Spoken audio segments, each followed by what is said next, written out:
He pulled the pin. What? He pulled the pin. Holy CRA dash. Run. Ross didn't need a second order. He took off. Crash. Tables and trays laden with an array of scalpels, forceps, and syringes tumbled to the floor. Bottles of anesthetic shattered on the ground as Ross and his fellow staff sergeant bolted to the doorway. They knocked over anything in their path, racing for their lives. Ross had fallen a step behind. He had been standing further from the door when Staff Sergeant Rogers alerted him, and it had taken him a second to process. Now, he was following Rogers full speed through the camouflaged netting and out into the arid Afghan sun. Run for cover. Rogers was screaming at the top of his lungs. All around, those within earshot looked up. Soldiers, civilians, and children took one glance at the two army medics running like madmen and immediately joined the fray. These people had lived here long enough to know not to question, just to react. Quickly. They didn't need to know why they were running, they just knew to run. Ross was running faster than he ever had in his life. He knew he could outrun the blast. Hand grenades only had an impact radius of about 16 feet. But shrapnel was the real worry. It could tear him apart, pierce his skull, sear his flesh. Every step he took further from the tent would give him a greater chance of survival. If he could make it to the ledge, he would probably escape with little injury. The Afghan landscape was dry, hard, and rocky.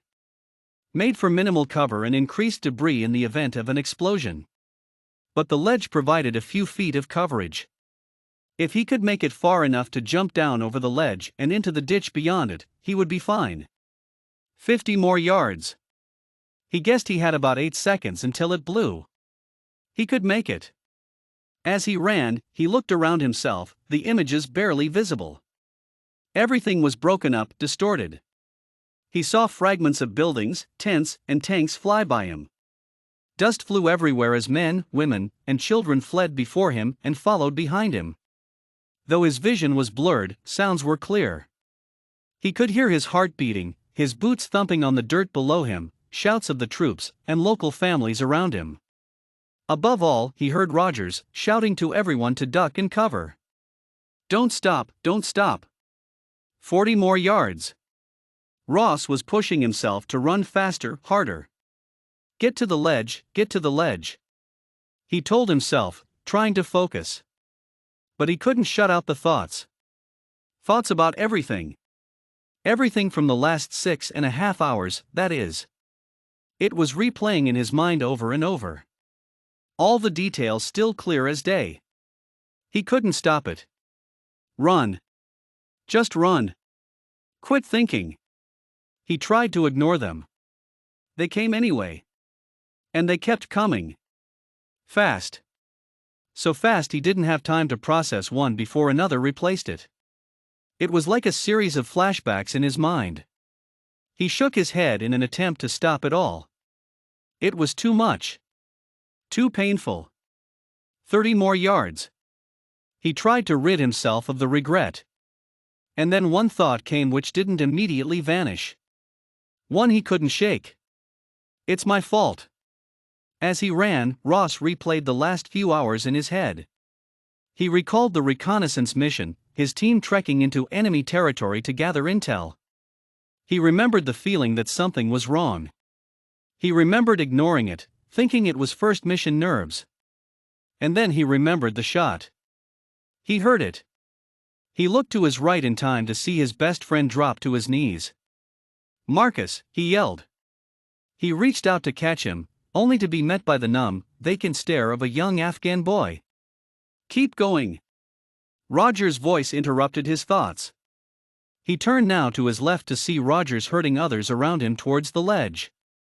He had been daydreaming. Sort of. Marcus was indeed gone. But it had happened 4 hours ago. Right before they were caught in the middle of a firefight with a group of Taliban soldiers. They killed Marcus. Then, after hours of intense fighting, they retreated. But what had it cost? Now Ross and his team were the ones running. 20 more yards. He was waiting for the sound of the explosion. Any second now there would be a deafening boom, followed by an array of vicious debris traveling at 3,000 feet per second in all directions. It had to be the med tent, he was talking to himself now. The tent filled with the most valuable and potentially destructive materials on base. I'm not gonna make it, Ross muttered to himself as he slowed his pace. What was the point? It was all his fault. What right did he have to live now? He was the one who didn't warn Marcus, his commanding officer. He was the one who carried the wounded Taliban soldier back to base. He was the one who should have checked him for weapons after laying him down in the med tent. He was the one who didn't notice the grenade in his hand. And now, he was the one to blame. He felt so much guilt and despair. He hadn't meant for this to happen. He was only trying to save a life. Now dozens of people were about to be killed or hurt because of his actions. Because he made a mistake. Tears began to form in his eyes as he slowed even more. They didn't deserve this, but he did. He deserved to be blown to smithereens along with the soldier in the tent. Ross stopped for a moment. 10 more yards. The ledge was so close. Straight ahead was Rogers, safe behind the ledge and surrounded by others who had also reached the ledge in time. He had poked his head up and was pointing at something and yelling. Ross couldn't hear what he was saying. It was a jumble of unknown words and sounds to him. He managed to turn around towards whatever Rogers was so vehemently pointing at. There, halfway between Ross and the tent, was a young girl. She stood frozen to the ground, crying. No. In that instant, he pushed away all the remorse and fear in his mind and ran back towards the girl. He ran with all his might. And then the explosion. There was a brilliant flash of light, a booming noise surrounded him. The ground shook violently and launched him forward. He saw the ground and the sky spin in front of him. He was in midair. Thump. The spinning stopped. Everything stopped. His whole body was matted to the ground. He couldn't move. And then everything went dark. Ross could hear voices. He opened his eyes to see the sun blocked by people. Someone was asking him something. He didn't know what they were saying. Someone else was touching him. It hurt. No. Stop it. He was yelling at them, but they wouldn't listen. They couldn't hear him. Oh no, stop, please. He wanted it quiet, he wanted stillness. He wanted the pain to stop. Go, leave me. He shouted. But still no one moved. Stop, please, no, don't. It was useless, they kept torturing him. Everything was painful. The sounds, the movements, his body. It all hurt. All he wanted was for it all to stop. To end. To be left alone. Why weren't they listening? Couldn't they see he was in agony? And then, finally, it started to fade. The noises died down, he couldn't see anymore. His body felt numb. He was slipping into a state of unconsciousness. But he wasn't scared. It felt good, comfortable. He longed for it. He let it take over his body, his sensed. He gave himself to it, and it took him. And he was gone.